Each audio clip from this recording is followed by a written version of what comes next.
Welcome. I am here today to talk about three very important schools in the MBA application journey that a lot of you are very interested in.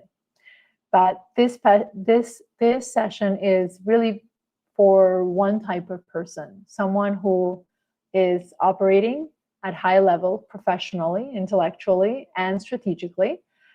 And you're here to learn not just how to write essays, but you're here to learn and understand how to win at ideally all of these three, but at least one of these three, how to break into what are considered the Holy Trinity. So today I'm going to be breaking down the real admission DNA behind HBS, GSB, and Wharton.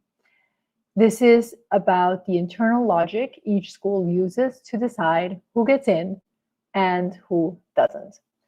We're going to be integrating real applicant examples and showing how even the same person could be viewed as a clear admit at one school and completely overlooked at another. So if you're ready to dive in, let's get started. As a reminder, please ask your questions in the comments of whichever platform you're joining us from. This way, by the time I'm done with my slides, I'll be able to answer your specific questions. So let us anchor this presentation in a given, in a candidate story. Let's assume this person is going to have a 695 GMAT focus score, attend a top 10 university undergrad, 2 promotions at McKinsey, led a social impact in East Africa. Objectively strong, of course. Now, if you ask HBS, GSB, and Wharton to assess this profile, you'll get 3 completely different reactions. HBS may pass if they don't feel clarity in the candidate's conviction. Stanford may hesitate if they sense ambition without introspection. And Wharton might admit them if the metrics and growth story land. This is not inconsistency and has nothing to do entirely with the candidate. What the schools are looking for is different. Each school is looking through a different lens of candidate, and that's why those filters are going to look differently. So our goal today is to make those lenses a little bit more visible so you stop shooting in the dark and start building an application that is going to be with intent and alignment with each of the schools that you are targeting.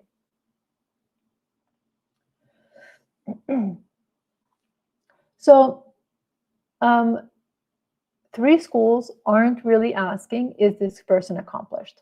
If we take that previous story, it is clearly that they are accomplished. What they're asking, however, is this person aligned with how we define future leadership? HBS is evaluating for scale. They want confidence, they want clarity, and the unshakable presence of someone who will own a room 10 years from now.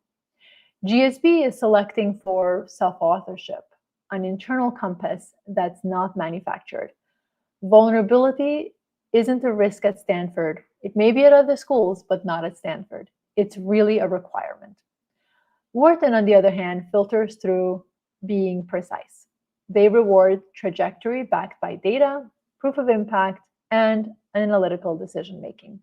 They want to see that you know what you're doing and where that doing is going to lead you. These are not semantics in the context of these nuances. It's really the basis of who is getting into these schools and why strong applicants are still going to miss. I hear so many stories of applicants who tell me, my friend was really strong candidate.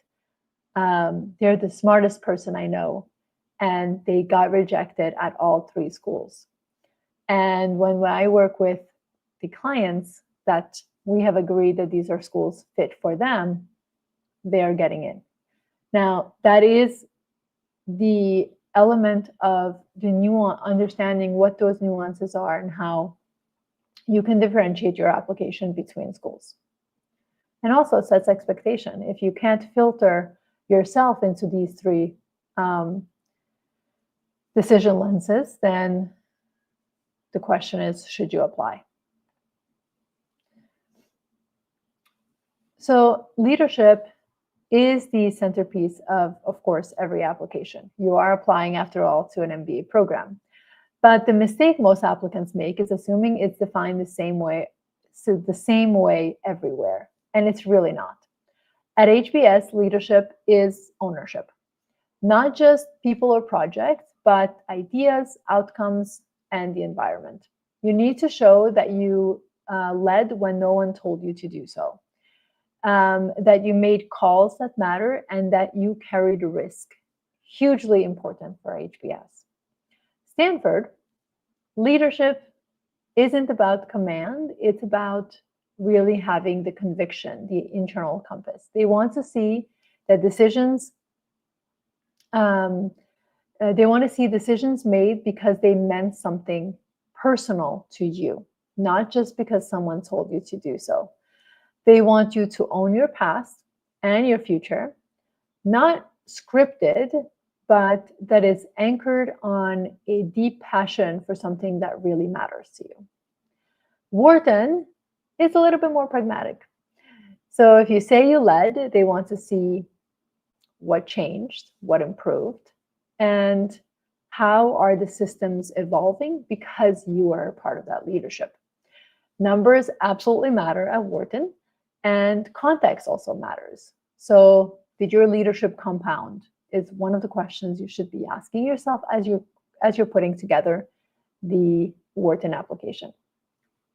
So an example is that we work with a private equity applicant who got into HBS not because not because of the fund's performance, but because he stepped in and helped turn around a failing portfolio company in an unfamiliar market to him. That's really the presence under leadership, taking risks that HBS is looking for in candidate. Obviously, not everyone needs to look exactly like this, but you need to be someone who has taken great risk in the context of the work that you have done so far. Every applicant claims ambition, rightly so, but the flavor of your ambition matters more than the content. HBS wants to see someone who already thinks at scale. It's not about being a CEO tomorrow. It's about showing you already operating with executive level clarity, even though you do not have that title today.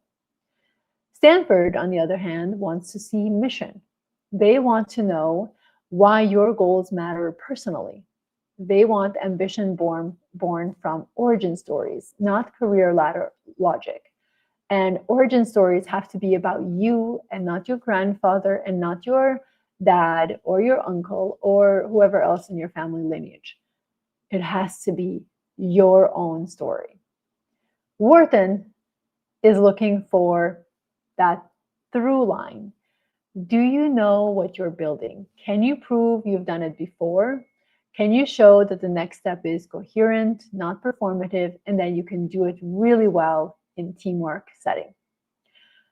One client with a startup background got into HBS not because he was a startup founder, but because he framed his work not necessarily as ambition, but as, in his case, it was a redemption story from a personal mission tied to his family's history kind of story.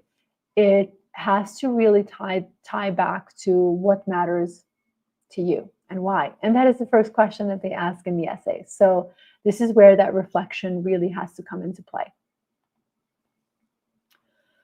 Now, let's talk about belonging, because we've had many candidates that were exceptionally strong across the board. And even when we asked them not to apply to a school because the fit wasn't there, they chose to do it. And then that was the only school that didn't admit them. So it's really important to recognize that you don't belong anywhere and you should everywhere, and you shouldn't. It's okay, but you have to figure out where belonging, what belonging looks like to you, and does it match what these schools are looking for. So from the context of business school, belonging is not about telling the school you love it, you love them. It's not about a fan club. It's about demonstrating without saying that you think, operate, and reflect in a way that aligns with their culture. So you already have to think like a GSB student. You have to think like a HBS alumnus, and so on. So HBS absolutely wants gravitas. They want to feel like you hold your own at a reunion 10 years down the line. If your energy is too eager to please, it reads really small. And that's something you have to be really conscientious of, not just in the context of your essay writing, but also in the context of your interview preparation. GSB wants emotional intelligence. Can you hold space for your own story without self-pity? Hugely important. Can you articulate discomfort without detachment? They're building a community of change makers who are, with, in the Stanford perspective, changing the world. And these are individuals who are anchored in their thinking and their feeling, because that is what will carry them through when they get so many no's, when things fail, when things don't go as they intended to. Change is never easy, and you need to have a deep well of, deep anchoring into your own story for you to continue moving forward despite the challenges you'll encounter along the way.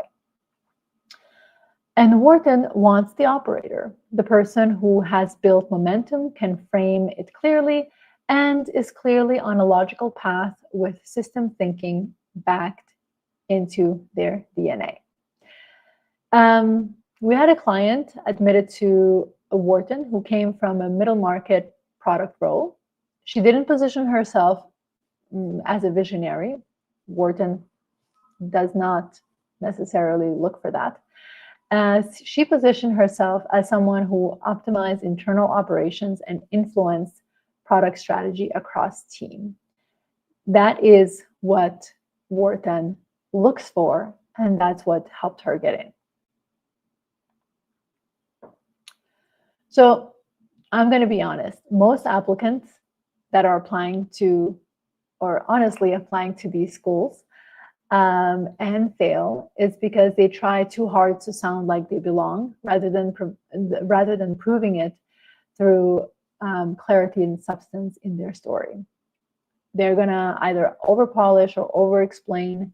They use language meant to impress consultants, but really not necessarily signal the leadership that each school defines.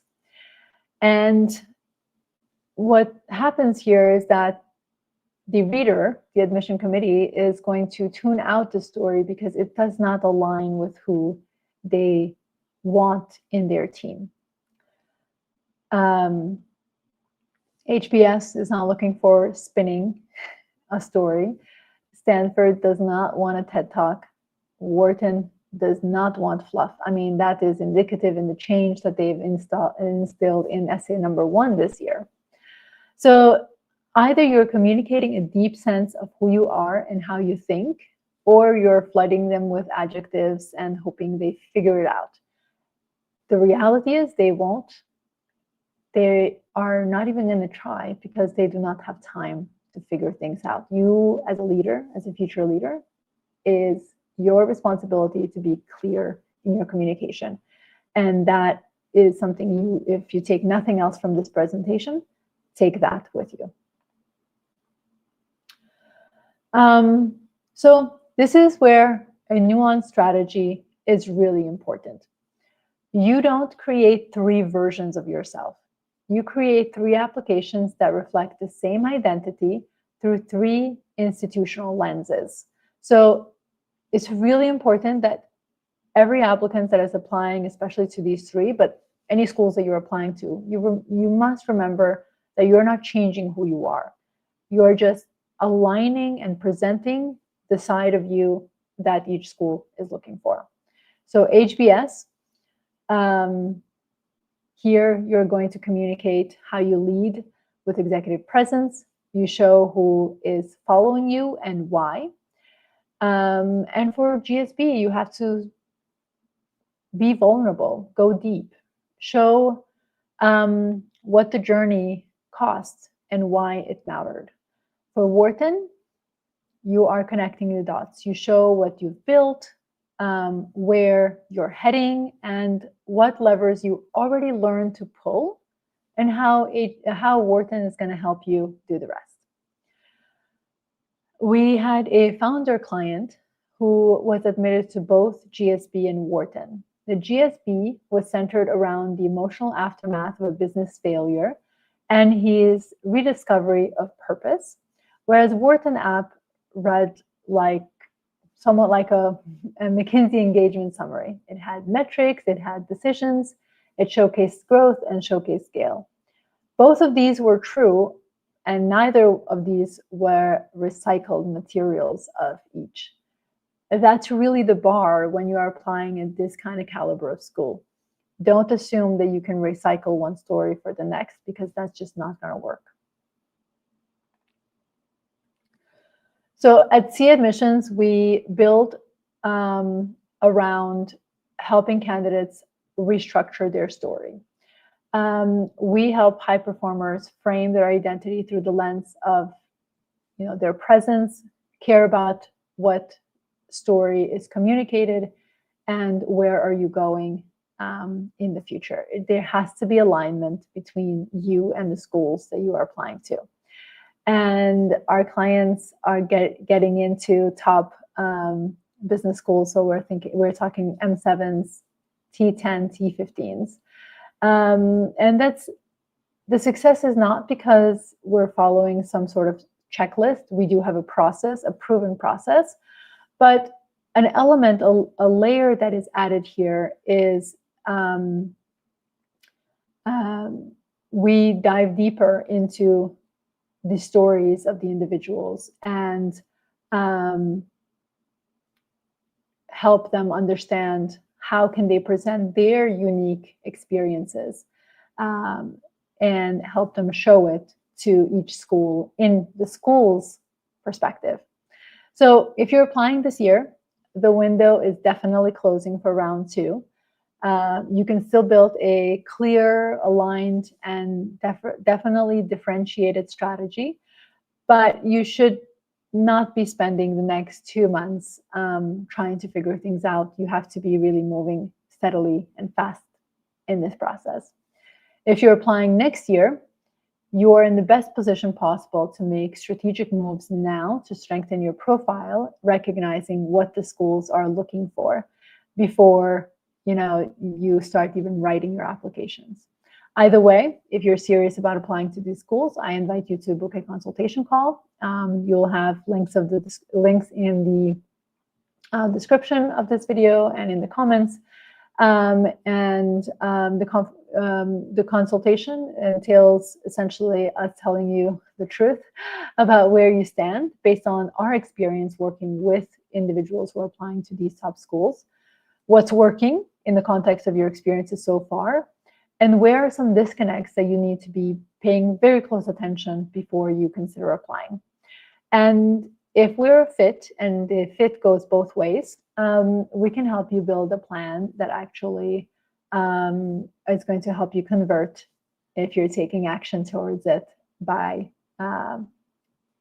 whichever round you are applying to, but particularly if you're building a story for next year. So why don't we get started with questions? We have about 8 minutes left. I invite you, if you found this video helpful in the context of thinking about how you are presenting yourself to these 3 schools, give the video a thumbs up, share it with your friends, and subscribe to our YouTube channel so that we know that the content that we are presenting and putting forth is valuable to you as you go on your journey. So let's dive deep into questions that we have. All right, let's see what we have, what questions have come through the registration. I admire each school's mission, but they evaluate potential differently. How do I know where my strengths will shine most? This is a good question. It is the process. Sometimes applicants, sometimes applicants have a tendency of deciding on the school that they want to apply to before they do introspective work to see where are their strengths and what do they need, what kind of environment do they most thrive in. That is your first responsibility. Once you know what that looks like, then you choose a school that aligns most with that. Attending Harvard, even if you can get in and it doesn't match your culture and how you think and how you operate, it's going to be really, really challenging. And it's already challenging as it is to be in that kind of environment where you do not feel like you belong. You do not feel like it's a nurturing environment. Challenging, but nurturing at the same time. The same thing would go for any of the other schools. So your first step, and even in our coaching process, our first step is to dive deeper into the personal journey, work on the goals, and then we decide which school makes the most sense. So I would say if you're going through this journey on your own, that's something you want to start working through early before you make your final school selection. Okay, let's continue. I feel torn between 3 identical choices. How do I make a decision based on alignment, not fear of missing out? I'm assuming we're talking about 3 different choices in terms of 3 different applications. I would say these schools are 3 different applications with 3 different stories, 3 different angles of the application. I kind of go, might sound now like a broken record, but I go back to which one is most aligned with who you are and focus your attention and energy on really capturing that essence into the application of the schools that most align to you. These applications for these 3 schools are incredibly challenging to put together and require a lot of introspection, a lot of work, a lot of research and reflection. And I do not recommend targeting all 3, especially if you are 2 months into the 2 months until deadline. So I would suggest that you focus on the one that most aligned with who you are. Okay, if I'm confident but not outspoken, would Harvard see quiet conviction as leadership potential or prefer a more assertive personality? Well, you have to remember what the Harvard experience looks like.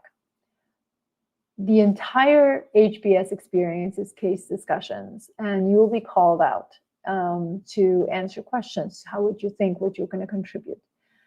Are you someone who can be okay with that? Can you participate in that kind of environment, or are you someone who is, being called on sort of makes them feel like all their ideas just go out the window essentially?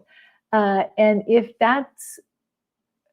the latter is you, they will see that in the context of your interview, because the interview is a rapid fire style interview that is designed to specifically communicate how you're going to contribute or discern how you're going to contribute in the case discussion.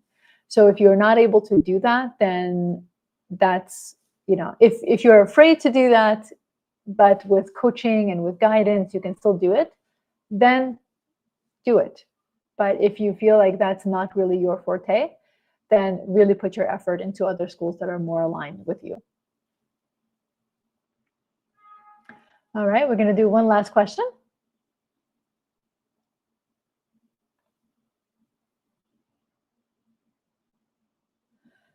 I am drawn to all 3 schools, but how do I decide which one is truly matches my values and long-term vision?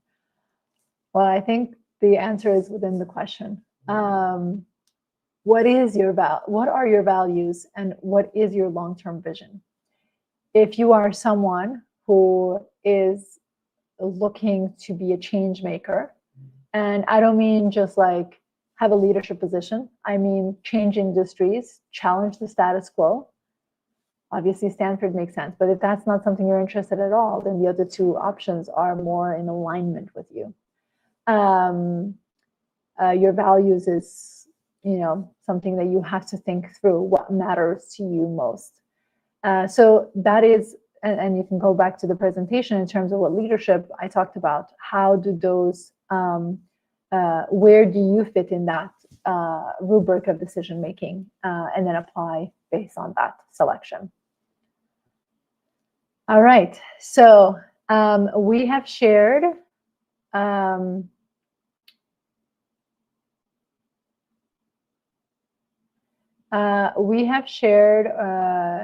full application walkthroughs of Harvard, Stanford, and Wharton. Those are deep dives into each school, and they're available on our website, siaadmissions.com. So if you're applying to any one of these schools, I highly encourage you to read through that first. It's lengthy, so you may need like a weekend or something like that to start your reading there. But it really covers all elements, all segments of the application to each one of these schools. And hopefully with that and this presentation, and we had, each school-specific videos on our YouTube channel, you have enough content to at least think through how you're going to position yourself. But if you need more help in the context of your story development and you want to coach, I invite you to reach out for a consultation. If you are applying to, or if you've been invited to, if you've applied to Wharton and you've been invited to interview on Wednesday, the invitations for round 1 were just released. I invite you to join me tomorrow in GMAT Club's Wharton TBD interview preparation session. And then we also have the Wharton TBD simulation that is for those who've been invited to interview. So if you yourself or you have a friend who has been invited to interview at Wharton, highly recommend the simulation, because it's a safe space to really stress test how you're going to perform in the actual Wharton TBD, and it allows you to really have that full mental image of what that experience is going to look like for you. All right, so I will see you hopefully in our tomorrow session, and we'll host another video next week on MIT versus